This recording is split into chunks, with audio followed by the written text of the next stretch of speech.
Here's the gaffer. Okay. Brendan, how was that run out for the boys tonight? Yeah, no, it was a really good exercise for us. In terms of fitness, I think our objective tonight was to develop and improve our football fitness, and obviously that was the first time for us this season. So yeah, nice exercise, and like I said, it was a nice evening for us. There's only so much you can do in a training pitch. It's all about getting the guys into a game. Might not be the biggest stadium, might not be the best opposition, but it's a match.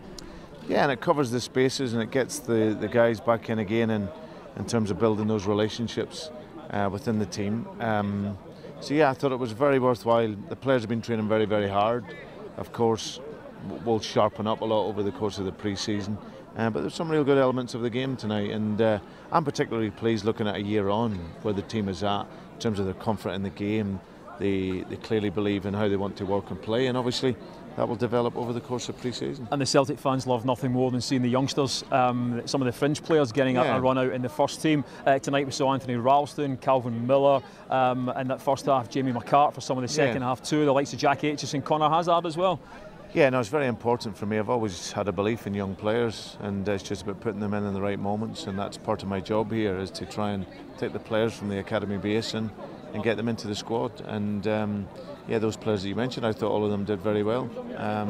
And nice to see the comfort in along with the senior players. I think I've just seen whether it was that strike of lightning or a flash, I don't know, the rain has just started. But just one final question, your boy got a run out tonight, got to wear the Celtic jersey. What's the thinking behind that? Yeah, no, it was one where Anton's obviously come with us over the course of these last week or so of pre-season, just to get fit really. His season won't start down in England for another week or so. So I'd asked him to come in, he was capable, and then what we had is we had a few injuries to midfield players. Abu Kawasi, Chris Aja was injured, so it left us, as you can see, with young Jamie McCart. Jamie had to play another 15 minutes or so of the second half. So I know he can play. He's technically very gifted, Anton. He's got a good view of the game, and he can come in and slot in and play with the players, and he did that, and I thought he did well. And next up, Rapid Vienna on Saturday, a step up in opposition. Yeah, and that's the nature of pre-season. Each game sort of will get more difficult, test your fitness, but it's been a really good trip out here so far. The hotel's fantastic, training facilities are good, and this was a nice little game amongst the locals, and yeah, the players will have enjoyed that. Fantastic, great to hear from you live on Celtic TV. Thank you very much.